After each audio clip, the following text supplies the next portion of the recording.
Supreme court of Pakistan ने deputy speaker की जानिब से 3 अप्रैल के कौमी असम्बली के सेशन में दी गई रूलिंग को कलअदम करार दे दिया है। ये अहम खबर आप तक पहुंचा रहे हैं कि ये फैसला जो है सुप्रीम कोर्ट ऑफ पाकिस्तान की जानिब से सुना दिया गया है और ये फैसला जो है इत्तेफाक राय से दिया गया है और तफसीली फैसला इसका बाद में जारी किया जाएगा। जो डिप्टी स्पीकर की रूलिंग है उसे आइन से मुतसादम करार दिया गया है। ये अहम फैसला जो है सुनाया गया है चीफ जस्टिस पाकिस्तान की जानिब से, सुप्रीम कोर्ट की जानिब से, और इसमें यह कह दिया गया है कि जो डिप्टी स्पीकर की रूलिंग है वो कलअदम करार दे दी गई है। तहरीक अदम एतमाद जो है वो अब ज़ेरे इल्तवा रहेगी। ये अहम फैसला सामने आ चुका है। डिप्टी स्पीकर की रूलिंग जो है कलअदम करार होते ही ये लग रहा है कि तमाम जो स्टेप्स उसके बाद उठाए गए वो सारे के सारे रिवर्स होते दिखाई दे रहे हैं। जो तहरीक अदम एतमाद है वो भी अब जो है दोबारा से एक्टिव होती नजर आ रही है, वो इल्तवा में है। असम्बलियाँ तोड़ना भी कानून के खिलाफ करार दे दिया गया इस आम फैसले के अंदर। बहुत ही अहम और तारीख साज फैसला जो है वो सुना दिया गया है सुप्रीम कोर्ट ऑफ पाकिस्तान की जानिब से। डिप्टी स्पीकर की रूलिंग जो है वो आइन के मुनाफी है। तहरीक अदम एतमाद ज़ेरे इल्तवा रहेगी और जो असम्बली तोड़ना जो है वो भी कानून के खिलाफ था। यानी जितने भी सब्सिक्वेंट स्टेप जो उठाए गए थे तहरीक अदम एतमाद के हवाले से, उसके बाद जो रूलिंग थी उसे सस्पेंड करना, वो सारे के सारे अहकामात जो हैं वो इस वक्त सेट असाइड हो गए हैं। सुप्रीम कोर्ट ने डिप्टी स्पीकर की रूलिंग को कलअदम करार दे दिया है। ये अहम और बड़ी खबर है जो कि आप तक पहुँचा रहे हैं डिप्टी स्पीकर की। और कौमी असम्बली भी बहाल कर दी गई है सुप्रीम कोर्ट की जानिब से। कौमी असम्बली का पुराना जो स्टेटस है 3 अप्रैल से पहले का वो दोबारा से बहाल कर दिया गया है। आम खबर है ये जो कि आप तक पहुंचा रहे हैं कि डिप्टी स्पीकर की 3 अप्रैल की रूलिंग को कलअदम करार दे दिया गया है। कौमी असम्बली बहाल हो गई है। प्राइम मिनिस्टर के खिलाफ जो तहरीक अदम एतमाद है वो भी दोबारा से अब बहाल ही समझी जा रही है, वो ज़ेरे इल्तवा रहेगी। और जो काबीना है वो भी बहाल हो चुकी है दोबारा से। प्राइम मिनिस्टर जो है वो भी अपने ओहदे पर दोबारा से बहाल हो चुके हैं। यानी इमरान खान साहब को दोबारा से अब तहरीक अदम एतमाद का कौमी असम्बली के अंदर सामना करना पड़ेगा। ये अहम और तारीख साज फैसला नजरिया ज़रूरत जो है वो आज सुप्रीम कोर्ट ने दफन कर दिया और एक अहम तारीख साज फैसला सुप्रीम कोर्ट की जानिब से सुना दिया गया है। एक नई तारीख जो है वो रकम की गई है सुप्रीम कोर्ट ऑफ पाकिस्तान की जानिब से कि वफाकी काबीना बहाल हो चुकी है, कौमी असम्बली बहाल हो चुकी है। वज़ीर आज़म के खिलाफ तहरीक अदम एतमाद ज़ेरे इल्तवा रहेगी और डिप्टी स्पीकर की रूलिंग जो है जिसकी बेसिस पे जो स्टेप्स उसके बाद उठाए गए थे वो तमाम के तमाम रिवर्स हो चुके हैं। कौमी असम्बली बहाल हो चुकी है, वफाकी काबीना बहाल हो चुकी है और प्राइम मिनिस्टर भी अपने ओहदे पर बहाल हो चुके हैं। तफसीली फैसला जो है वो तहरीरी फैसला जो है वो बाद में जारी किया जाएगा। शॉर्ट ऑर्डर जो है वो सुप्रीम कोर्ट ऑफ पाकिस्तान की जानिब से जारी कर दिया गया है। ये बड़ा इंटरेस्टिंग सिचुएशन है। इलेक्शन कमीशन के हुक्म और 9 अप्रैल को कौमी असम्बली का इजलास बुलाने के अहकामात भी जारी कर दिए गए हैं सुप्रीम कोर्ट की जानिब से। नाज़रीन ये एक और बड़ी खबर आप तक पहुंचाते हैं कि 9 अप्रैल सुबह 10:30 बजे कौमी असम्बली का इजलास बुलाने के अहकामात जारी किए गए हैं। 9 अप्रैल बरोज़े हफ्ता सुबह 10:30 बजे कौमी असम्बली का इजलास होगा जिसमें वज़ीर आज़म के खिलाफ तहरीक अदम एतमाद पर वोटिंग होगी।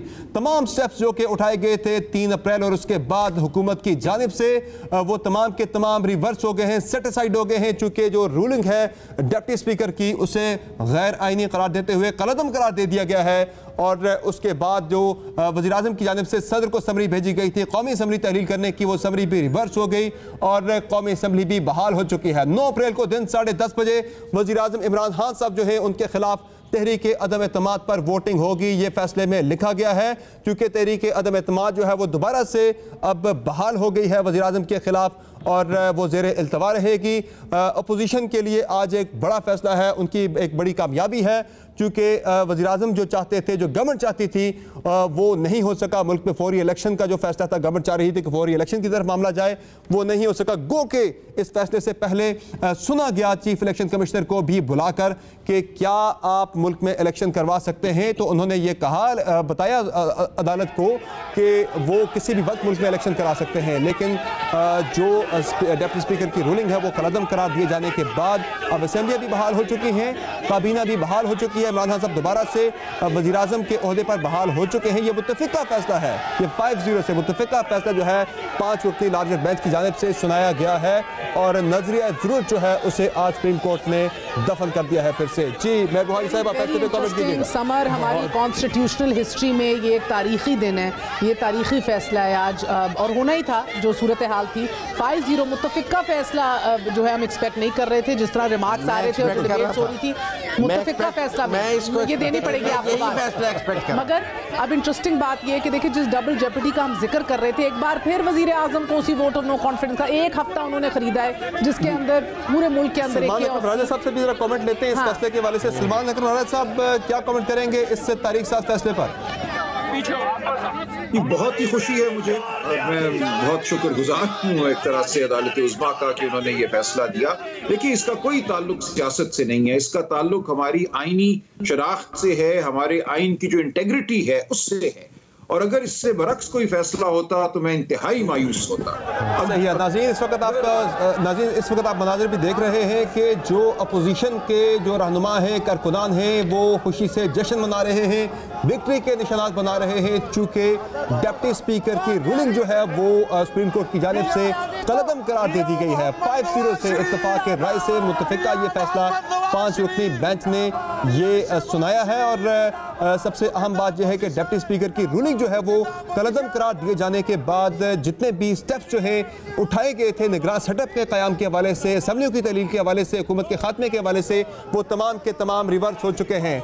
9 अप्रैल को सुबह 10:30 बजे यानी हफ्ते के रोज़ सुबह 10:30 बजे तहरीक अदम एतमाद पर वोटिंग होगी। जो 5 रुकनी बेंच है, लार्जर बेंच, वो फैसला सुनाने के बाद कमरे अदालत से चला गया है और तहरीरी फैसला, तफसीली फैसला इस केस के हवाले से बाद में जारी किया जाएगा। दोबारा से आप तक पहुंचाते हैं यह खबर एक मरतबा फिर से कि डिप्टी स्पीकर की रूलिंग को सुप्रीम कोर्ट ने कलअदम करार दे दिया है और कौमी असम्बली भी बहाल हो चुकी है। वज़ीर आज़म के खिलाफ जो तहरीक अदम एतमाद है वो दोबारा से अब इल्तवा में है और इसके साथ साथ जो काबीना है वो भी फिर से बहाल हो चुकी है और वज़ीर आज़म भी अपने ओहदे पर बहाल हो चुके हैं। इसके साथ साथ जो दीगर जो सब्सिक्वेंट स्टेप्स उठाए गए थे निगरान सेटअप के क़याम के हवाले से, जो लेटर लिखा गया था सदर की जानिब से अपोजिशन लीडर को और प्राइम मिनिस्टर को निगरान सेटअप के क़याम के हवाले से मुख्तलिफ नाम देने के लिए, वो सारे रिवर्स हो चुके हैं। हमें ज्वाइन किया है हमारे ब्यूरो चीफ जावेद समरो साहब ने। जावेद समरो साहब, बताइएगा अदालत के अंदर क्या माहौल है और फैसले के हवाले से मज़ीद तफसीलात बताइएगा। जी, बात जहाँ तक है अदालत में अंदर, कमरे अदालत के अंदर माहौल। जी जावेद समरो साहब, आप सुन पा रहे हैं? जी बिल्कुल सुन पा रहे हैं। हेलो पा रहे हैं, हेलो पा रहे हैं, हेलो जी जी इस वक्त अदालत के अंदर। जी बिल्कुल, कमरा अदालत में जब तक कोर्ट नहीं आई थी उस वक्त तक ये सूरत हाल थी कि हर बंदा इंतजार में था कि अदालत फैसला क्या देगी। और अदालत जब फैसला सुनाने आई तो अदालत ने वाज़ेह तौर पर जो अहकामात से स्पीकर की जो रूलिंग थी उसे सेटिसाइड कर दिया, कलअदम करार दे दिया। और ये भी कहा है अदालत ने कि जो वफाकी काबीना असेंबली डिज़ाल्व करके ख़त्म की गई थी, वफाकी काबीना ख़त्म की गई थी, असेंबली को ख़त्म कर दिया गया था, उस असेंबली को अदालत ने दोबारा बहाल कर दिया है। और अदालत ने वाज़ेह तौर पर हुक्म दिया है कि 9 अप्रैल सुबह 10:30 बजे उस असेंबली का इजलास होगा। और इसके अलावा अदालत ने यह भी कहा है कि जो वफाकी वज़रा इस सदर के हुक्म के बाद असेंबली डिज़ाल्व होने के बाद ख़त्म हो चुके थे उनको अपने ओहदों पर बहाल किया जाता है। और इसके अलावा जो अदम एतमाद की तहरीक है उस पर इजलास बुलाकर उस पर वोटिंग करवाई जाए। और यह भी कहा है अदालत ने कि जो अदालती अहकामात हैं उस पर फौरी अमल दरामद किया जाएगा। और जबकि आर्टिकल 63 जो है उस पर अदालती फैसला असरअंदाज नहीं होगा। इसके अलावा अदालत ने यह भी अपने फैसले में ये कहा है कि जो 9 अप्रैल को इजलास है वो भी किया जाएगा। आर्टिकल 95 के तहत तहरीक अदम एतमाद पर अमल दरामद किया जाए। और फैसला सुनाया है chief justice of Pakistan justice Umar Ata Bandial ने ये शॉर्ट ऑर्डर सुनाया है। और ये भी कहा है अदालत ने वजीर आजम और सदर के अहकामात सुप्रीम कोर्ट के फैसले से मशरूत होंगे, स्पीकर का फैसला भी सुप्रीम कोर्ट के फैसले से मशरूत होगा। और ये कहा है अदालत ने कि इसका तफसीली फैसला बाद में जारी किया जाएगा। जी जो थे फवाद चौधरी दीगर, उनका फौरी रिएक्शन क्या था?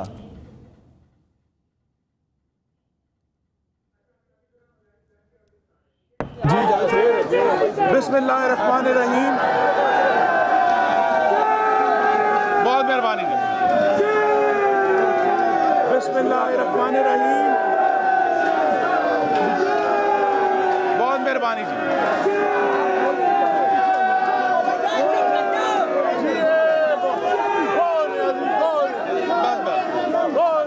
बड़ी मेहरबानी जी, बड़ी मेहरबानी। बिस्मिल्लाहिर्रहमानिर्रहीम।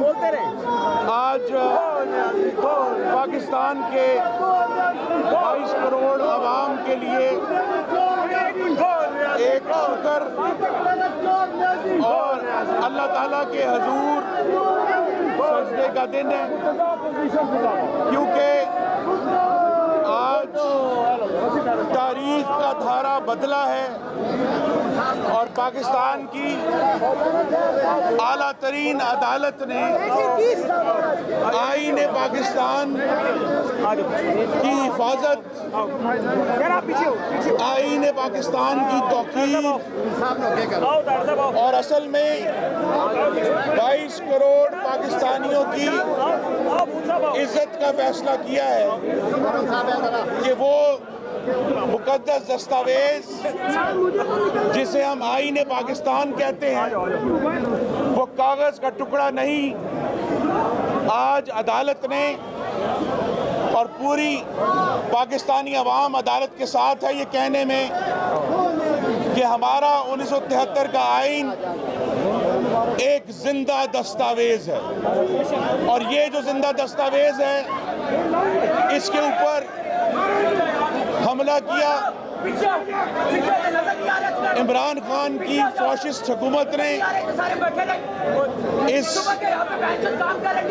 जिंदा दस्तावेज के ऊपर हमला किया फाशिस्ट कुव्वतों ने और जो आइन के तहत एक अमल जारी था तहरीके अदम एतमाद का वज़ीर आज़म के खिलाफ, उसको जब एक झूठी बुनियाद पर, एक खोखली बुनियाद पर, बगैर सबूत और शवाहिद के डिप्टी स्पीकर ने उसको मुस्तरद किया और हमने फिर वो ड्रामा देखा कि चंद मिनटों में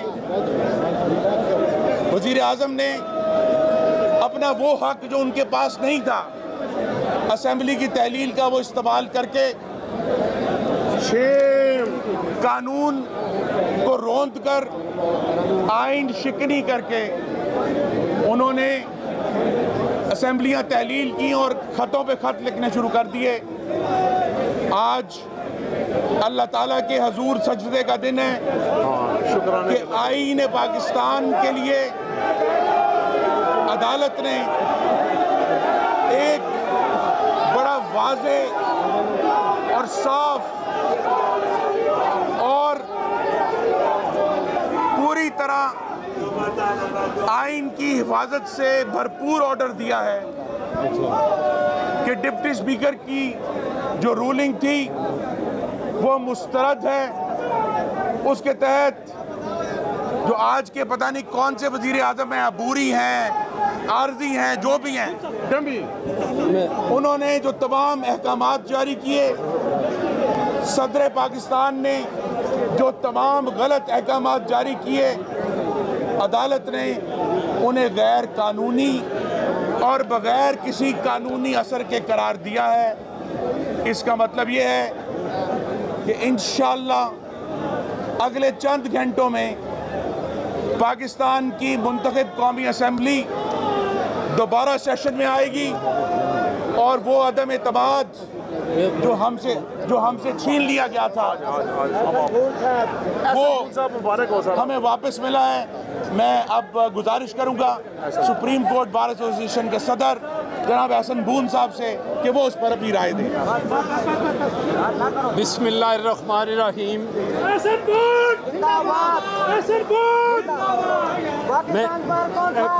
मैं सबसे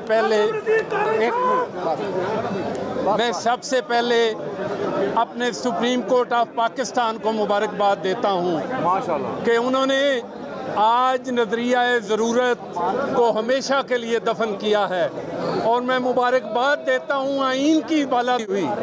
मैं ये ख़ास तौर पे ये अर्ज़ करूँगा कि ये किसी पॉलिटिकल पार्टी की जीत नहीं है, ये आइन पाकिस्तान की जीत है। इसलिए इस काविश में तमाम पॉलिटिकल पार्टीज़, अपनी वकला कम्युनिटी, वकला की तमाम तंजीमों ने, Pakistan bar council, high courts bar association ने जो यूनानिमस स्टैंड लिया और मुतफ़क़ा रेजोल्यूशन किया, जिसके नतीजे में आज ये आर्डर आया, मैं सबको मुबारकबाद पेश करता हूँ। मैं कल इसी हवाले से आइन की बहाली के हवाले से कल पूरी वकला कम्युनिटी पूरे जी नाज़रीन, आपने गुफ्तगू मुलाहिज़ा की मुस्लिम लीग नून के रहनुमाओं की जो कि सुप्रीम कोर्ट के बाहर मीडिया से गुफ्तगू कर रहे थे। अभी बिलावल भुट्टो ज़रदारी ने ट्वीट भी किया है कि जमहूरियत बेहतरीन इंतकाम है। पाकिस्तान पीपल्स पार्टी के चेयरमैन बिलावल भुट्टो ज़रदारी ने ट्वीट किया है कि जमहूरियत बेहतरीन इंतकाम है। सुप्रीम कोर्ट के फैसले आने के बाद ये ट्वीट सामने आया है बिलावल भुट्टो ज़रदारी का कि जमहूरियत बेहतरीन इंतकाम है। जी जनाब। समर, देखिए, इस तारीखी फैसले से सुप्रीम कोर्ट ने एक तो मॉरल जो अखलाकियात का जो पेडिस्टल था वो बरकरार रखा, और इसकी वाह भी बहुत हो रही है सोशल मीडिया पे भी कि नजरिया ज़रूरत इन्होंने इन्वोक नहीं किया जिस तरह के कुछ लोग हम लोगों का कुछ ख्याल था। मुज़म्मिल सुने, देखिए, इसके साथ ही ये एक कारी ज़र्ब है इमरान खान साहब के नैरेटिव की, और अपोजिशन के रहनुमा जो है अपोजिशन के लिए एक बड़ी विक्ट्री है। अपोजिशन का बड़ा अहम इस वक्त इस फैसले के हवाले से। और